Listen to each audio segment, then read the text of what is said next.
የዝምታ ኃይል ተአምር ፈጣሪው ጸባይ። ቤተሰቦቼ እንዴት አላችሁ? ዛሬም እንደተለመደው በአዲስ ሀሳብ ወደ እናንተ መጥቻለሁ። ይህ ኢነርጄቲክ ሚዲያ ነው። ይህን ቪዲዮ እስከ መጨረሻው ድረስ እንድትከታተሉ በትህትና እጠይቃለሁ። እንዲሁም ለቻናሉ አዲስ የሆናችሁ ደግሞ ቻናሉን ሰብስክራይብ በማድረግ ቤተሰብ እንዲሆኑና እንዲለወጡ በአክብሮት እጠይቃለሁ። አብራችሁኝ ቆዩ።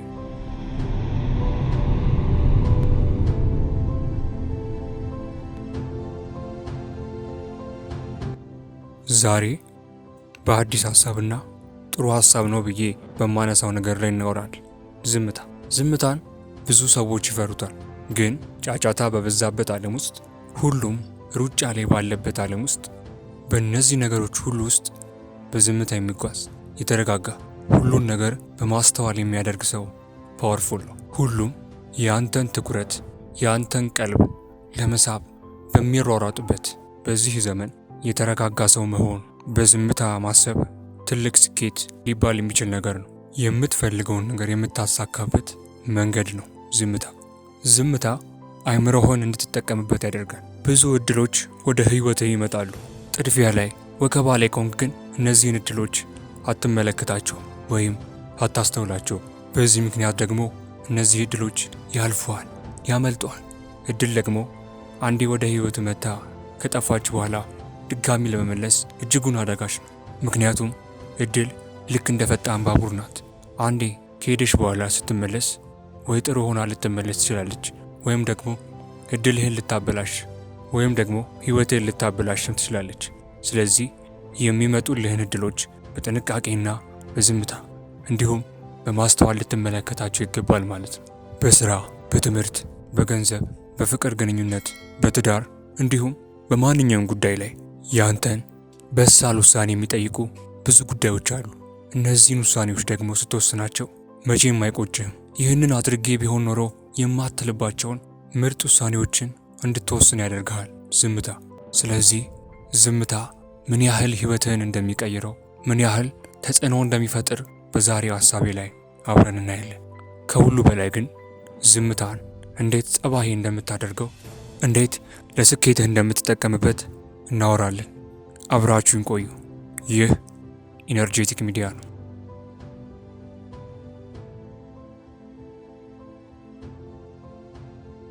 የመጀመሪያውና አንደኛው የዝምታ ኃይል የማስታወስ አቅምህን ያድጋል።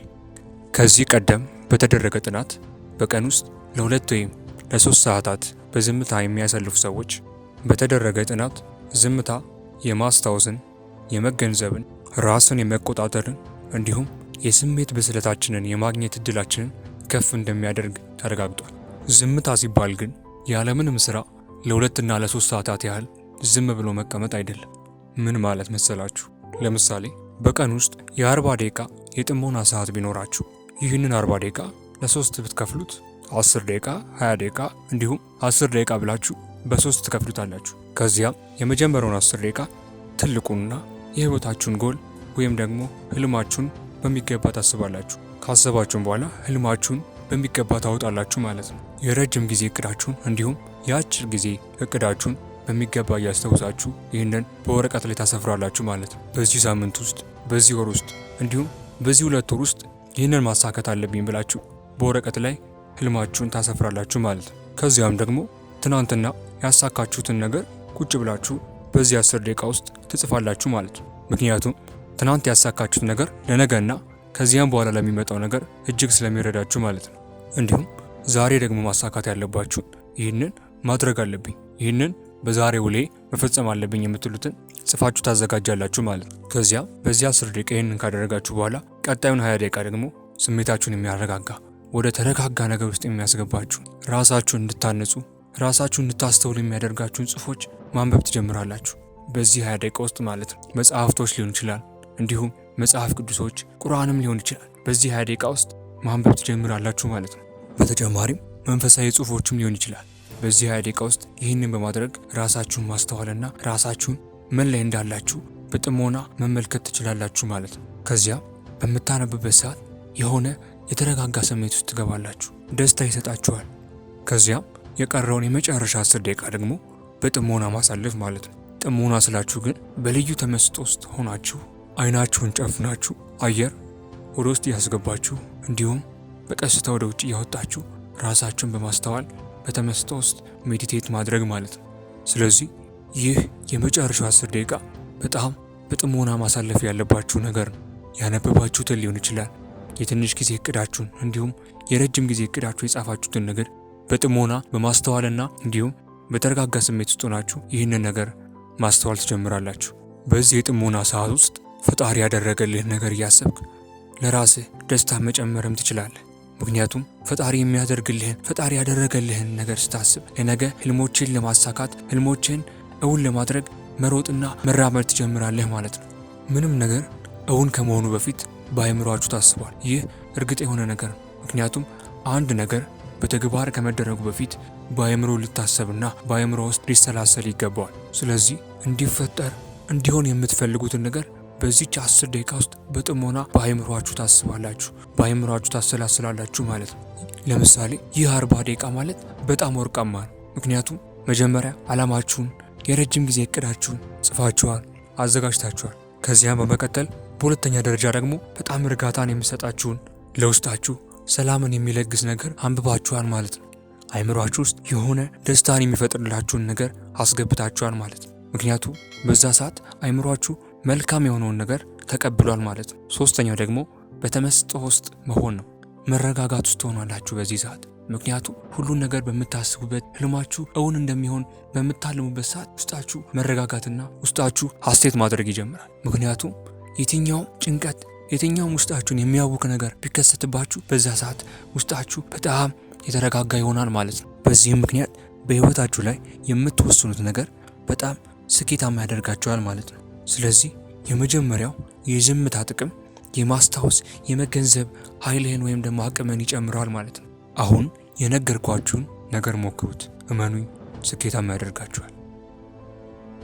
ሁለተኛው የዝምታ ኃይል ከጭንቀት ያሳርፋል። ስማኝማ፣ ህይወት፣ ስራ፣ ትምህርት፣ ጓደኛ፣ ቤተሰብ፣ ትልቁ ትንሹም ሊያስጨንቅህ ይችላል። ያንተን ትኩረት የሚፈልጉ በጣም ብዙ ነገሮች አሉ። ስለዚህ ትጨነቃለህ። አእምሮህን ብዙ ሀሳቦች ይቆጣጠሩታል። ስለዚህ ለ10 ደቂቃ ስክን ያለ የተረጋጋ ነገር ስታሳልፍ ሁሉንም ነገር ማስተዋል ትጀምራለህ። ያስጨነቀህን ነገር አስፍተህ ማየት ትጀምራለህ። በሌላ መንገድ ትረዳዋለህ። መነጽርህን የምታይበትን መንገድ እንድትቀይር ያደርጋል። ምናልባትም ከዝምታ በኋላ የሆነ ሰላም የሆነ እረፍት ይሰማሃል። በዝምታ ካሳለፍክ በኋላ ለጭንቀትህ መፍትሄ እንዳገኘ ይሰማሃል። አብዛኛውን ጊዜ ካስተዋላችሁ ቤተሰቦች እናት ወይም አባቶቻችሁ አረስት ይህን ቲቪ ያሳረፉት ትንሽ ሰዓት እንኳን ጸጥ ብሎ ይዋል ይሏቸዋል። ምክንያቱም እንደዚህ የሚሏቸው ምክንያት ዝም ብሎ ጠፍቶ ድጋሚ ሲበራ የሆነ ኃይልን የሆነ ተነሳሽነትን ይዞ በሚገባ መስራት ስለሚጀምር ነው። አየህ፣ ዝምታ ማለት የአእምሮ እረፍት ማለት ነው።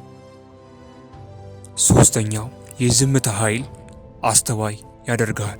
ሰው እድሜው ሲጨምር እየበሰለ የሚያወራውም ነገር እየቀነሰ በዚህም ዝምታው እየበዛ ይሄዳል። ዝም ስትል ሐሳብህ ከአንድ ቦታ ወደ ሌላ ቦታ እየሄደ ሊያስቸግርህ ይችላል። እሱን ጸጥ ማስባል ከፈለክ ግን ዝም ባልክበት ሰዓት ትንፋሽህን አድምጠው። የደም ዝውውርህን ለማድመጥ ሞክር። የልብ ምትህን አድምጠው። ከዚያም ሐሳብህ በአንድ ጊዜ ተኖ ይጠፋል። ያስጨነቀህ የድሮ ቁጭት ሊሆን ይችላል፣ ትዝታዎች ሊሆን ይችላል፣ የሚያንገበግቡ ነገሮች ሊሆኑ ይችላሉ፣ ብቻ ሌሎች ነገሮችም ሊሆኑ ይችላሉ። እነዚህን ሁሉ ትቆጣጠራቸውና አንተ ሐሳብህ አንድ ቦታ ይሆናል ማለት ነው። በዚህም አሁን እየተደረገ ያለው ነገር ላይ ትኩረት ታደርጋለህ ማለት ነው። በዚህ ምክንያት ልነግራችሁ ከምችለው በላይ የውስጥ ሰላም የውስጥ እረፍት እንዲሰማችሁ ያደርጋል ማለት ነው። ስለዚህ በምትናደዱበት ወቅት ራሳችሁንም ለማረጋጋት በዝምታም ጊዜ ለማሳለፍ ሜዲቴት ማድረግ ይገባችኋል ማለት ነው። ከዚያስ ይህንን ልምምድ እንደጨረስክ ከዚያ የገጠሙን ችግሮች አንድ በአንድ ጻፋቸው። ምክንያቱም ችግሮቹን እንዴት ማስወገድ እንዴት መፍታት እንዳለብህ ይህ ነገር ይረዳሃል ማለት ነው። ከዚያስ ወዲያውኑ ወደ ተግባር መግባት መጀመር አለብህ። ከዚያም መረጋጋት ሲኖርህ ጥርት አድርገህ ታስባለህ። ስሜትህ እንደፈለገ አይነዳህም። ስለዚህ ትልቁ የዝምታ ኃይል አእምሮህን እንድትጠቀምበት ይረዳሃል፣ አስተዋይ ያደርግሃል። አራተኛው የዝምታ ኃይል ተአምራዊ ለውጥ እንታያለን። ህይወታችን ከፍና ዝቅ የሚያደርጉልን በየቀኑ የምንወስናቸው ትናንሽና ትላልቅ ውሳኔዎች ናቸው።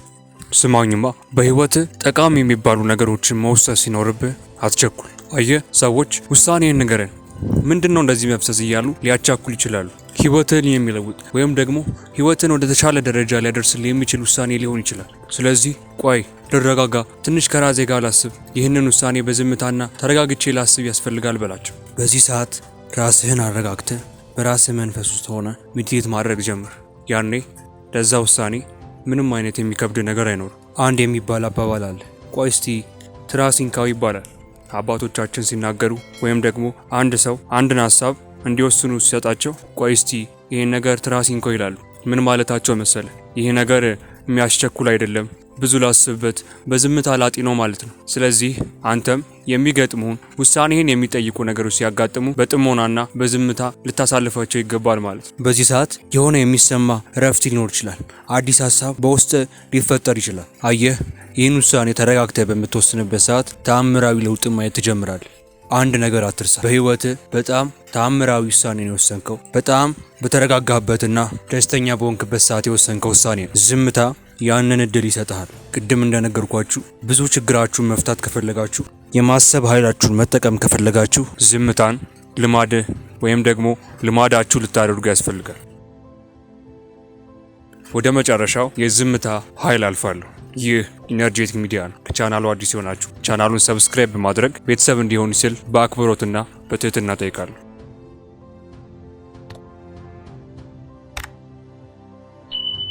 አምስተኛውና ወሳኙ የዝምታ ኃይል ደስታህን ይጨምረዋል። ይህን ሀሳብ ሳይንስ በሚገባ ይደግፈዋል። ምን ይላል መሰላችሁ? ሳይንሱ በዝምታ የምታሳልፋቸው ጥቂት ደቂቃዎች አእምሮህ ጭንቀትን ቀንሶ ደስታን እንዲፈጥርልህ ይረዳል ይላሉ ብዙ ሳይንቲስቶች። እንዲሁም በተጨማሪ ደስታን የሚፈጥሩልህ ሆርሞኖችን በብዛት እንዲመነጩ ወይም ደግሞ በብዛት እንዲፈጠሩ ያደርጋል። ብዙውን ጊዜ በዝምታ ስታሳልፍ ማለት ነው። ይህም ማለት ዝም የምትልበት ሰዓት ወደ ደስታ ትጓዛለህ ወይም ደግሞ ደስታን የሚፈጥርልህን ነገር ትጨምራለህ ማለት ነው። አንዳንድ ጊዜ እኮ ስልክህ አያርፍም፣ ይደወላል። ቤት ስትገባም እንዲሁ በተመሳሳይ በተደጋጋሚ ይደወልልሃል። ቤትም ደግሞ ስትገባ የተለያዩ ኃላፊነት ሊኖርብህ ይችላል። ከዛ ቲቪውን ታያለህ፣ ከዛ ትተኛለህ። በማግስቱ ደግሞ ተነስተህ ወደ ስራ ትሄዳለህ። በየቀኑ ሩጫ ላይ ነህ። በየቀኑ ሩጫና ጥድፊያ ላይ ነህ። ከራስህ ጋር ተረጋግተህ የምታወራበት የራስህ የሆነ ችግርህን የምታይበት ጊዜ የለህም። ምናልባት እኮ ዝም ብለህ ቁጭ ስትል ከራስህ ጋር ስታወራ ወዴት እየሄድክ እንደሆነ ታስባለህ፣ አላማህን ታስታውሳለህ። እኔ ግን ምን እያደረግኩ ነው? ምን ላስተካክል? ገቢዬን እንዴት ልጨምር? በህይወቴ እንዴት ደስተኛ ልሁን? መንፈሳዊ ህይወቴን እንዴት ላስተካክል? የማለት እድል ይሰጣል ዝም ስትል። ግን ጥድፊያ ላይ ከሆንክ ወዴት እየሄድክና እየተጓዝክ እንደሆነ እንኳን በሚገባ ታውቅ። ወደ ሰሜን መጓዝ እያለብህ አንተ ወደ ደቡብ እየተጓዝክ ሊሆን ይችላል። ከዓላማ በተቃራኒ ድርጊቶችን እያከናወንክ ሊሆን ይችላል። ለዚህ ነው ብዙዎችን 5 እና 10 ዓመት ያስቀመጣችኋቸው ቦታ ላይ የምታገኟቸው። ይሮጣሉ፣ አንድም ቀን ግን ለራሳቸው ጊዜ ሰጥተው በዝምታ ያሳልፉ። ይህ ኢነርጄቲክ ሚዲያ ነው። ቤተሰቦቼ፣ ዛሬ ዝምታ ምን ያህል ኃይል እንዳለው ነገርኳችሁ። ሁሉንም ነገር ወደ ተግባር እንድትለውጡ በዚህ አጋጣሚ ነግራችሁ እወዳለሁ። በዝምታ ውስጥ ራሳችሁን እንዴት ማሻሻል እንዳለባችሁ በሚገባ ነግሬያችኋለሁ። ይህ ኢነርጄቲክ ሚዲያ ነው። ቪዲዮን እስከ መጨረሻው ስለተከታተላችሁ አመሰግናለሁ። ለቻናሉ አዲስ የሆናችሁ ደግሞ ሰብስክራይብ በማድረግ ቤተሰብ እንዲሆኑ ጠይቃለሁ። ሰላም ሁኑ።